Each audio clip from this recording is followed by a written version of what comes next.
بسم اللہ الرحمن الرحیم۔ سورہ طٰہٰ مکی ہے اور اس میں 135 آیتیں اور 8 رکوع ہیں۔ شروع اللہ کے نام سے جو سب پر مہربان ہے، بہت مہربان ہے۔ طٰہٰ، ہم نے تم پر قرآن اس لیے نازل نہیں کیا کہ تم تکلیف اٹھاؤ، البتہ یہ اس شخص کے لیے ایک نصیحت ہے جو ڈرتا ہو۔ اسے اس ذات کی طرف سے تھوڑا تھوڑا کر کے نازل کیا جا رہا ہے جس نے زمین اور اونچے اونچے آسمان پیدا کیے ہیں۔ وہ بڑی رحمت والا عرش پر استوا فرمائے ہوئے ہے۔ آسمانوں اور زمین میں جو کچھ ہے اور ان کے درمیان جو کچھ ہے وہ سب بھی اسی کی ملکیت ہے، اور زمین کی تہوں کے نیچے جو کچھ ہے وہ بھی۔ اگر تم کوئی بات بلند آواز سے کہو یا آہستہ تو وہ چپکے سے کہی ہوئی باتوں کو بلکہ اور زیادہ چھپی ہوئی باتوں کو بھی جانتا ہے۔ اللہ وہ ہے جس کے سوا کوئی معبود نہیں ہے، اسی کے اچھے اچھے نام ہیں۔ اور اے پیغمبر، کیا تم تک موسیٰ کا واقعہ پہنچا ہے؟ یہ اس وقت کی بات ہے جب ان کو ایک آگ نظر آئی تو انہوں نے اپنے گھر والوں سے کہا، تم یہیں ٹھہرو، میں نے ایک آگ دیکھی ہے، شاید میں اس میں سے کوئی شعلہ تمہارے پاس لے آؤں یا اس آگ کے پاس مجھے راستے کا پتہ مل جائے۔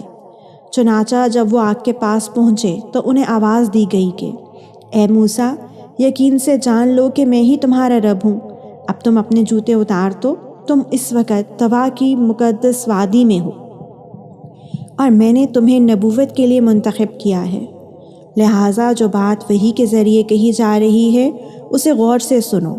حقیقت یہ ہے کہ میں ہی اللہ ہوں، میرے سوا کوئی معبود نہیں ہے، اس لیے میری عبادت کرو اور مجھے یاد رکھنے کے لیے نماز قائم کرو۔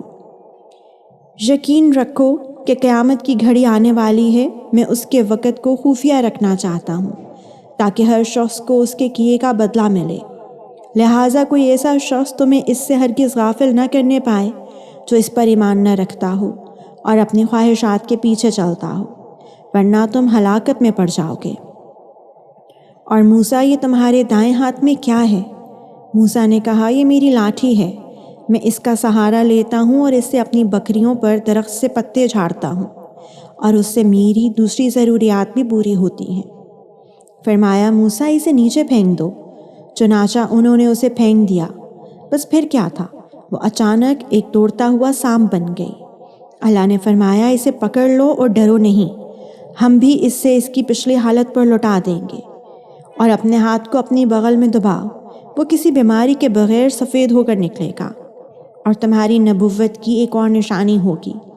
یہ ہم اس لیے کر رہے ہیں تاکہ اپنی بڑی نشانیوں میں سے کچھ تمہیں دکھائیں۔